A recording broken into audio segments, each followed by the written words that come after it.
En las últimas 24 horas se ha registrado el mayor nivel de desgaste en una sola jornada de todo el conflicto armado, superando de manera significativa el pico máximo anterior. Los informes oficiales confirman la pérdida de 2.140 efectivos militares en este único periodo de reporte de un día.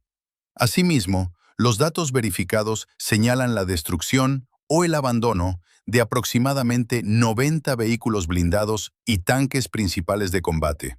pérdidas que se distribuyen a lo largo de 4 sectores operacionales activos en el frente.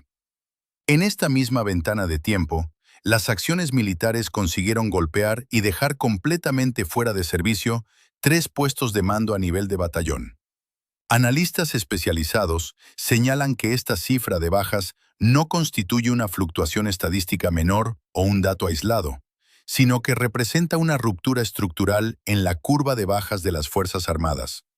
Para comprender la magnitud de los acontecimientos ocurridos en estos 4 sectores durante las últimas 24 horas, es necesario analizar la evolución de la postura operacional de la Federación de Rusia a lo largo de los últimos 4 meses.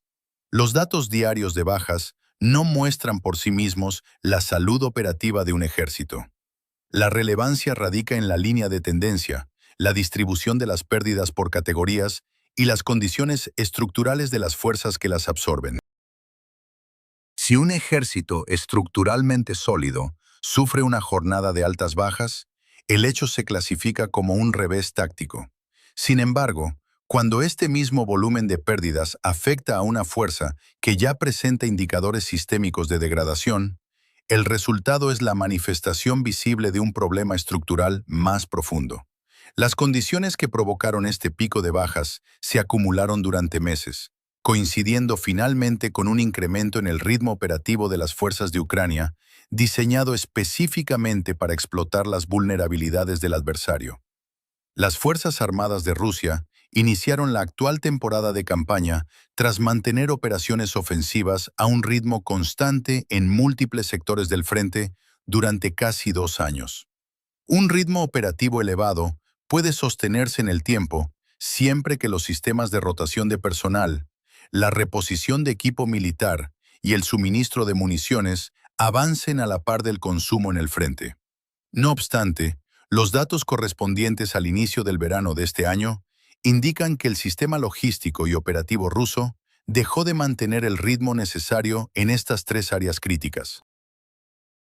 El sistema de rotación de personal empezó a sufrir tensiones continuas desde la segunda ola de movilización militar, acumulando un desgaste que no ha logrado estabilizarse y obligando a las formaciones de primera línea a mantener a sus soldados en sus puestos por periodos superiores a lo establecido en sus propias doctrinas militares.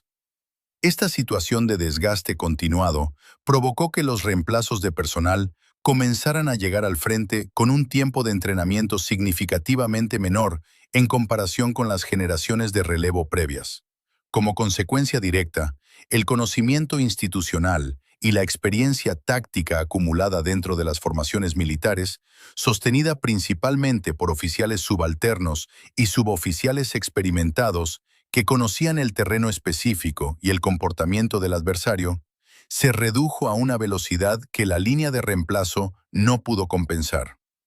Aunque los informes oficiales en papel mostraban que las formaciones mantenían las mismas designaciones y un recuento de personal similar al del año anterior, la pérdida de la competencia táctica acumulada redujo drásticamente el poder de combate real de estas unidades en el terreno.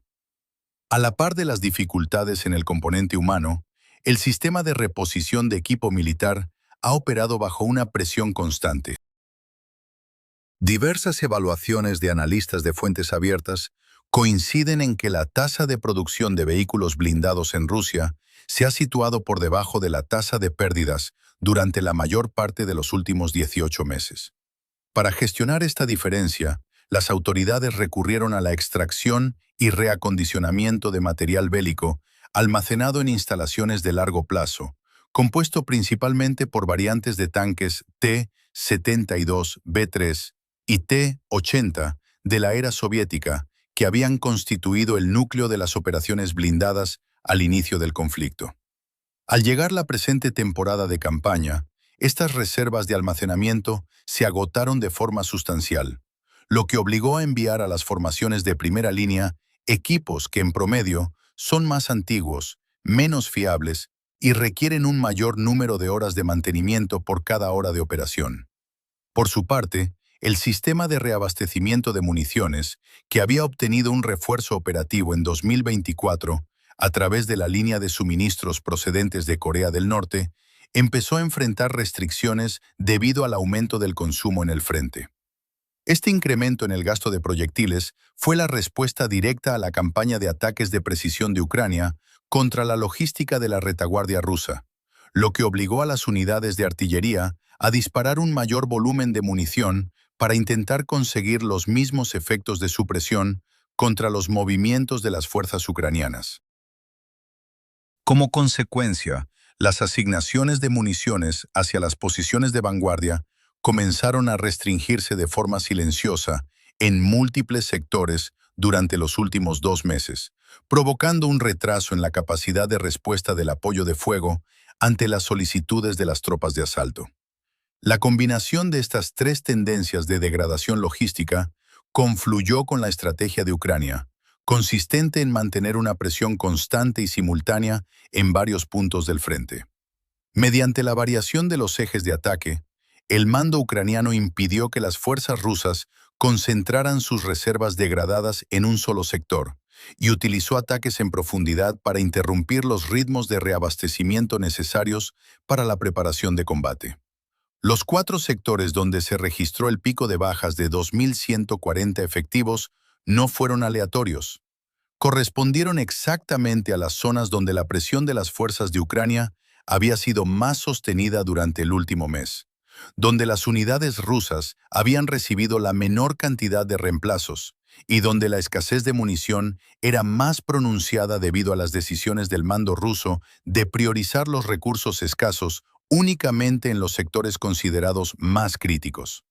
El desarrollo de los combates en uno de los puestos de mando de batallón atacados detalla la manera en que estas condiciones estructurales se tradujeron en pérdidas materiales y humanas.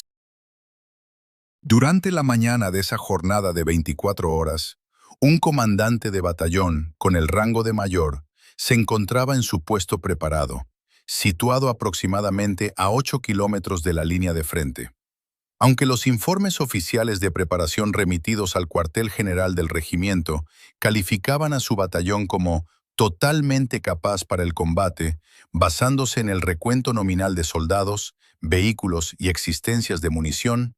la realidad operativa del oficial mostraba que sus 3 compañías de fusileros operaban a un 70% de su capacidad de personal autorizada.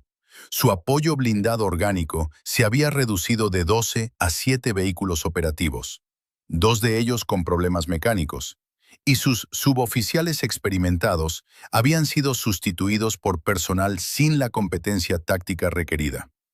A las 5:40 horas, el comandante de batallón recibió el primer informe de contacto. Una fuerza mecanizada de Ucrania, con una dotación visiblemente superior a los ataques de exploración de las semanas previas, inició un asalto directo contra la compañía de fusileros situada más al norte, empleando vehículos blindados e infantería desmontada en un intento de ruptura del sector. Siguiendo la doctrina militar establecida, el mayor alertó al cuartel general del regimiento, solicitó apoyo de fuego inmediato y ordenó la movilización de su única sección de reserva hacia la zona de combate. Sin embargo, el coordinador de apoyo de fuego del regimiento ya había asignado la artillería disponible a otras solicitudes simultáneas de 2 batallones adyacentes, lo que desencadenó una cadena de consultas y solicitudes de guía hacia el cuartel general de la división que tardó 40 minutos en resolverse debido a la saturación de las líneas de comunicación. Para cuando el apoyo de artillería fue reasignado, la Compañía del Norte ya había perdido aproximadamente 1/3 de sus efectivos y se batía en retirada bajo el fuego enemigo. Asimismo, la sección de reserva enviada por el comandante fue interceptada durante su desplazamiento por ataques de drones de Ucrania, perdiendo 2 de sus 3 vehículos antes de alcanzar la posición asignada. Cuando los proyectiles de la artillería finalmente impactaron en el terreno, lo hicieron detrás de las vanguardias ucranianas que ya avanzaban a través de la brecha, reduciendo su efecto supresor debido a que las coordenadas de tiro estaban basadas en un mapa de situación con 15 minutos de retraso. En la segunda hora del enfrentamiento, el comandante solicitó autorización para replegar las líneas restantes, pero la orden de evacuación llegó 90 minutos más tarde, cuando la segunda compañía ya estaba bajo fuego y la tercera se encontraba copada por elementos de infantería ucraniana infiltrados.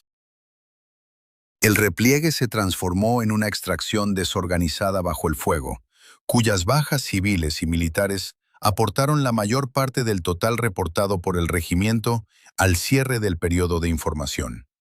El análisis global de esta jornada de combates indica que las pérdidas registradas en los 4 sectores operacionales no respondieron a un desastre táctico aislado, sino a la coincidencia de 4 crisis simultáneas derivadas del desgaste acumulado en las Fuerzas Armadas de Rusia. Los datos recopilados muestran la transición hacia una fuerza militar que depende de sistemas de regeneración bajo tensión constante, los cuales han sustituido la calidad técnica y la instrucción avanzada por el volumen de personal y equipos. Esta dinámica genera unidades que nominalmente cumplen con los requisitos de los informes de preparación en papel, pero que carecen de la profundidad estructural necesaria para resistir operaciones de presión sostenida sin fragmentarse en el terreno. Los indicadores logísticos y operativos recopilados durante los últimos meses confirman esta tendencia de degradación. El índice de rotación de unidades fuera de la línea de frente ha mostrado que las formaciones desgastadas son reemplazadas prioritariamente por unidades reconstituidas con personal de reemplazo, en lugar de por formaciones frescas y completamente integradas. Asimismo, los registros de combate reflejan un incremento en la proporción de operaciones de asalto ejecutadas por unidades penales y formaciones de contratistas con periodos mínimos de adiestramiento militar, junto con una dependencia creciente de vehículos blindados antiguos que registran menores índices de fiabilidad operativa.